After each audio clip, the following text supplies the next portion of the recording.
Ahojte, drahí moji, som tu opäť pri výklade kartičiek na následujúci deň.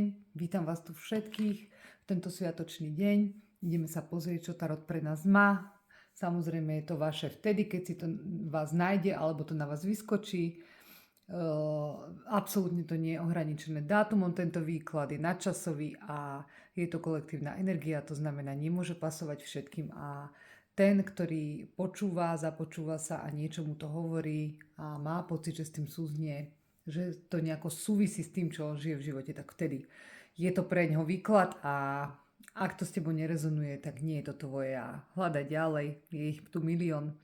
Takže idem sa pozrieť už teraz do tarotu, čo tu máme. Fúha.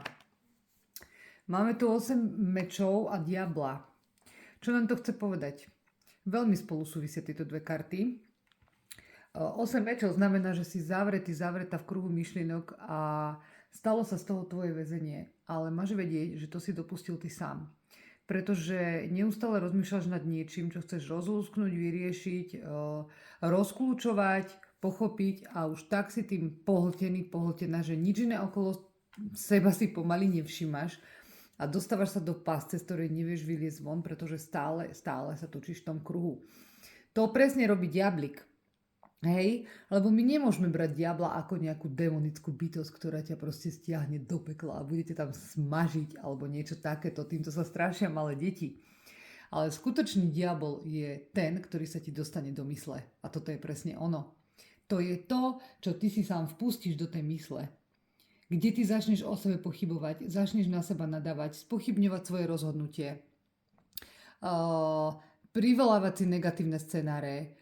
A to sa deje presne z toho prílišného premýšľania, keď nevieš v momente vyriešiť nejakú situáciu. Rada tých kariet nechá veci tak a nedovol, aby to, že niečo nevieš okamžite vyriešiť a nedáva ti to možno logiku a zmysel, nedovol, aby to otravilo celé tvoje bytie v nasledujúcich dňoch. Jednoducho to, čo nemôžem momentálne vyriešiť a nemám k tomu dostatok informácií, počkam si a tie veci ku mne prídu, ja to budem vedieť vyriešiť.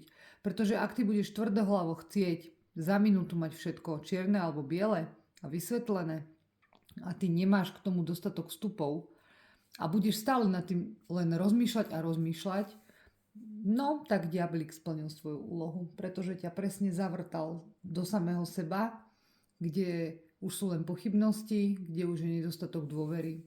Takže tohto sa vyvaruj a prajem ti krásny deň.